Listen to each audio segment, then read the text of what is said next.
Hello friends, मैं इमरान। देखो दोस्तों, हमारा जो टॉपिक चल रहा है इंपोर्ट और एक्सपोर्ट से रिलेटेड, इसमें एक बहुत इम्पोर्टेंट पार्ट पे हम आज डिस्कस करेंगे और वो होता है कंटेनर्स।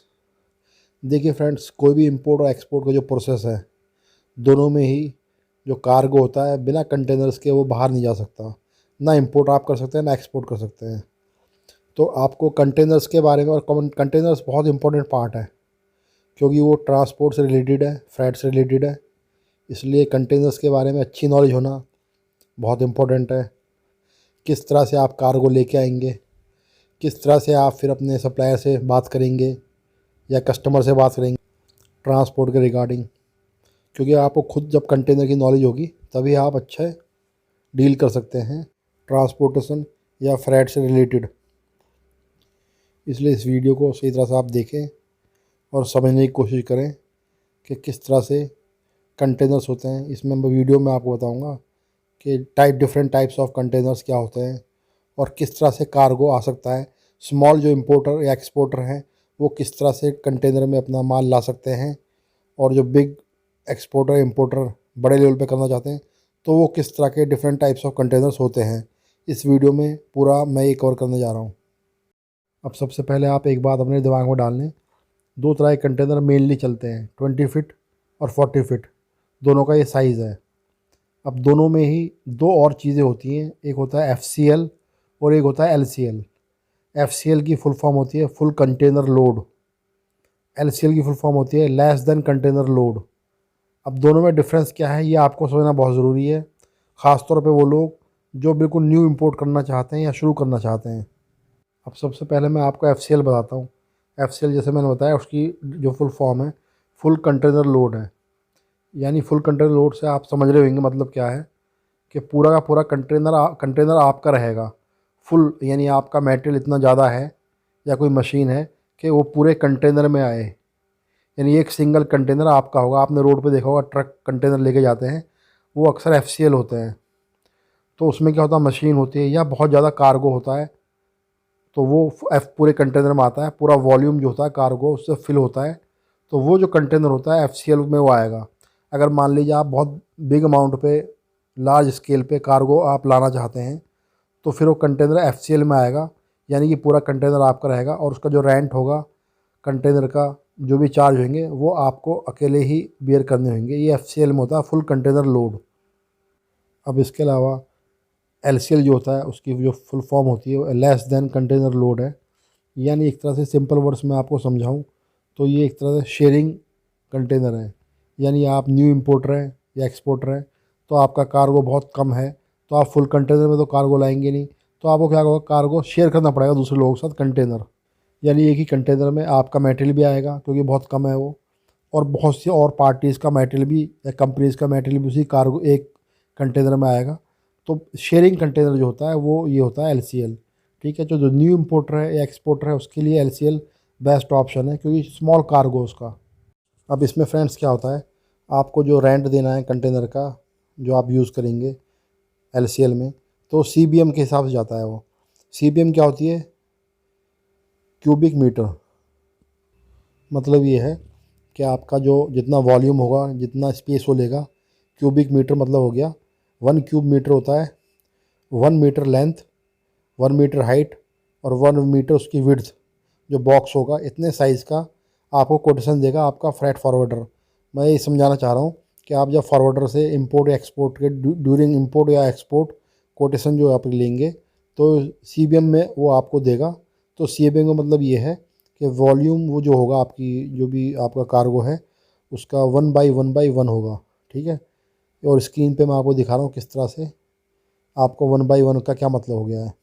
अब शिपिंग में होता क्या है फ्रेंड्स, वॉल्यूमेट्रिक वेट चलता है।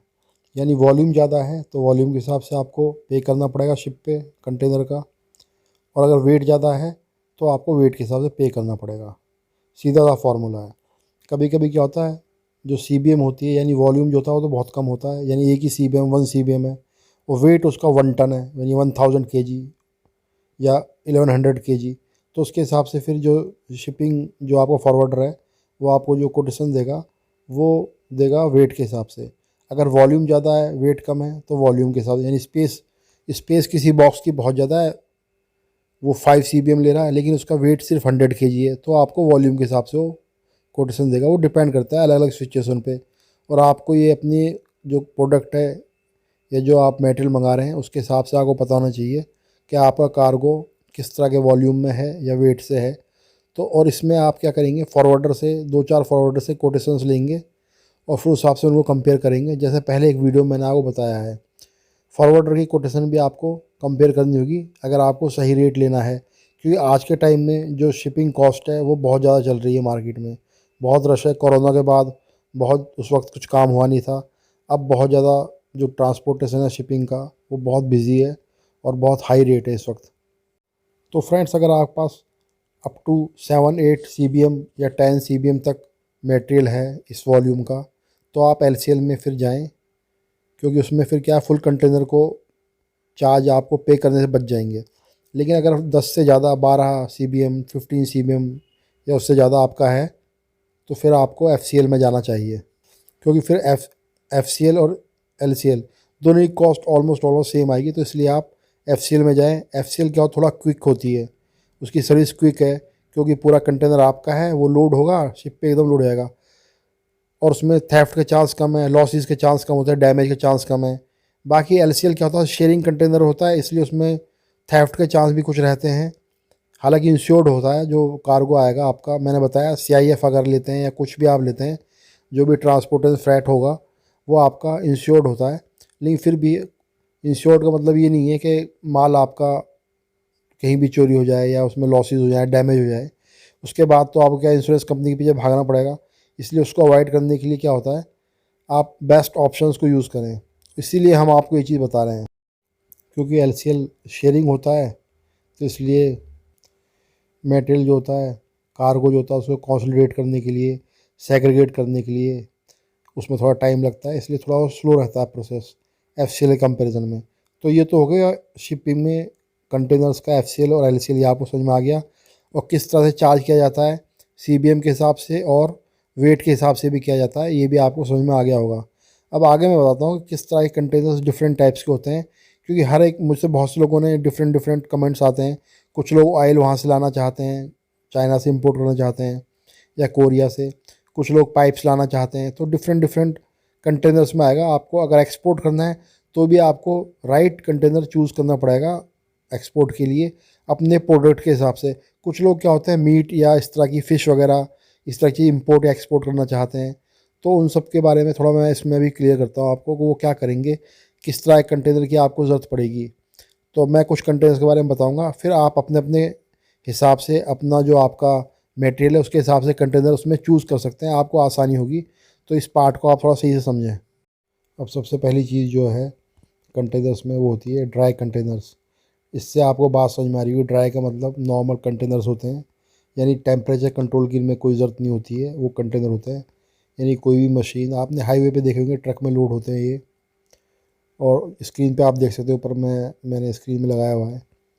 ड्राई कंटेनर्स का मतलब कोई भी आप चीज़ बाहर से इंपोर्ट या एक्सपोर्ट करना चाहें जिसको टेम्परेचर की कोई ज़रूरत नहीं है कंट्रोल करने की, तो ड्राई कंटेनर में वो सब चीज़ जाती है। जैसे कुछ गारमेंट्स लाते हैं आप, शूज़ लाते हैं, टायर्स लाते हैं, या कुछ और चीज़ जैसे हार्डवेयर की एसेसरीज़, या ठीक है आप फैंस लाते हैं बाहर से, ठीक है, इस तरह की चीज़ें इस तरह के कंटेनर्स में आती हैं जिनको ज़्यादा टेम्परेचर मेंटेन करने की ज़रूरत नहीं है, तो ड्राई कंटेनर में वो सब आते हैं। शूज़ आ सकते हैं, XYZ कुछ भी आप ला सकते हैं, वुडन कोई चीज़ें हैं, लकड़ी की आर्ट ही कोई चीज़ें हैं, कोई इंटीरियर से रिलेटेड कोई चीज़ें हैं, वो सब ड्राई कंटेनर में आ सकती हैं, आती हैं। इसके अलावा जो सेकंड टाइप है वो है फ्लैट रैक कंटेनर्स। स्क्रीन में आप देख सकते हैं, ये थोड़े ओपन होते हैं, ये एक्चुअली यूज़ होते हैं उस तरह की मशीन्स के लिए, हैवी मटेरियल के लिए जो थोड़ी बल्जी होती हैं या जो कंटेनर में फिट नहीं होती, तो इसलिए इसको थोड़ा ओपन रखा जाता है। बहुत सी मशीनरी होती है जैसे इंजेक्शन मोल्डिंग मशीन, कुछ हैवी मशीनरी होती हैं, बड़ी बड़ी हॉरिजॉन्टल मिलिंग मशीन्स होती हैं, इस तरह के कंटेनर्स को यूज़ किया जाता है ताकि उनको लोडिंग और अनलोडिंग ईजी हो, आसान हो। और इस तरह के कंटेनर्स में और भी बहुत सी चीज़ आती हैं, डिफरेंट, वो डिपेंड करता है किस तरह की नेचर है, किस तरह का शेप एंड साइज़ है जो मशीन या जो आपका मटेरियल उस पर, तो इस तरह के कंटेनर उसके लिए यूज़ होते हैं। अब आप लोगों को अपने कार्गो के हिसाब से सेलेक्ट करना होगा कि आपके जो मटेरियल है या कार्गो जो है उसके लिए कौन सा कंटेनर ज़्यादा फिट है या सूटेबल है। मैं क्या एक स्टैंडर्ड बता सकता हूँ आपको। अब थर्ड जो कैटेगरी है वो है ओपन टॉप कंटेनर। इसमें क्या होती है, जो रूफ़ होती है वो नहीं होती है, उसकी जगह पाइप लगाए जाते हैं बाद में। इसको इसलिए इस तरह से बनाया जाता है ताकि जो मशीन या कार्गो को लोडिंग और अनलोडिंग ईजी हो। अदरवाइज़ तो कार्गो को बाहर निकालना, क्रेन उसको बाहर नहीं निकाल पाएगी। ठीक है। एक चीज़ इंडस्ट्री में यूज़ होती है फॉक लिफ्ट जिसे कहते हैं। ठीक है। फॉक लिफ्ट में क्या होते हैं, फॉर्क होते हैं। फॉक से वो अगर कुछ हैवी मशीनरी होती है और स्मॉल मशीनरी होती है 5 टन 7 टन 8 टन तक की, वो फॉक लिफ्ट उसको निकाल लेती है कंटेनर के अंदर से। लेकिन अगर मशीन 15 टन 20 टन है वेट, तो उसको फिर फॉक लिफ्ट नहीं उसको लिफ्ट कर पाती है, तो उसके लिए फिर क्रेन चाहिए। तो क्रेन जो कंटेनर उसके अंदर से मेटल या मशीन को नहीं निकाल पाएगी, इसलिए उसके टॉप को ओपन रखा जाता है ताकि क्रेन की जो बूम होती है मशीन के ऊपर आ सके और उसको लिफ्ट कर सके। ठीक है। इसलिए ये जो ओपन टॉप है इसलिए ये यूज़ होता है। इसलिए ये वाला कंटेनर ओपन टॉप उसमें यूज़ किया जाता है। और बहुत से लोग पाइप्स वगैरह लाते हैं, एसएस पाइप्स, एमएस पाइप्स, तो उसके लिए भी ओपन टॉप ही ज़्यादा सूटेबल है, क्योंकि क्रेन फिर ऊपर से अपनी पाइप्स को एक तरह से सबको एक साथ उठा सकती है। साइड से पाइप को पुल करना बड़ा मुश्किल है, तो इसलिए ओपन टॉप उनके लिए बेस्ट है। अब एक और कैटेगरी है, वो बड़ी इंपॉर्टेंट है फ्रेंड्स, रेफ्रिजरेटेड कंटेनर्स। यानी फ्रिज की तरह ये होते हैं टेम्परेचर मेंटेन करने के लिए। जो लोग इंपोर्ट करते हैं या एक्सपोर्ट करते हैं वेजिटेबल्स, फ्रूट्स या फ़िश या इस तरह के कोई प्रोडक्ट्स, नॉन वेज प्रोडक्ट्स, तो वो ख़राब ना हो उसके लिए एक तरह से रेफ्रिजरेशन चाहिए होती है। तो उसके लिए रेफ्रिजरेटेड कंटेनर्स को यूज़ किया जाता है। तो रेफ्रिजरेटेड कंटेनर्स जो होते हैं आप देख सकते हैं स्क्रीन में, इसमें क्या होता है कि टेम्परेचर 7-8 डिग्री तक मेंटेन कर कर कार्गो 1 महीने 2 महीने में शिप जब पहुंचता है तो वहाँ पे वो फ्रेश ही वहाँ पे पहुँचे, इसलिए इस तरह के कंटेनर को यूज़ किया जाता है। तो जो लोग एक्सपोर्ट करना चाहते हैं फ़िश या कुछ इस तरह के प्रोडक्ट्स, मीट प्रोडक्ट्स, तो वो इसमें आप इस तरह के कंटेनर को चूज़ करें। या वेजिटेबल या आप फ्रूट्स वगैरह कुछ आप एक्सपोर्ट करना चाहते हैं गल्फ़ कंट्रीज़ में या कहीं और, तो आप ये वाला कंटेनर ही उसमें यूज़ करेंगे।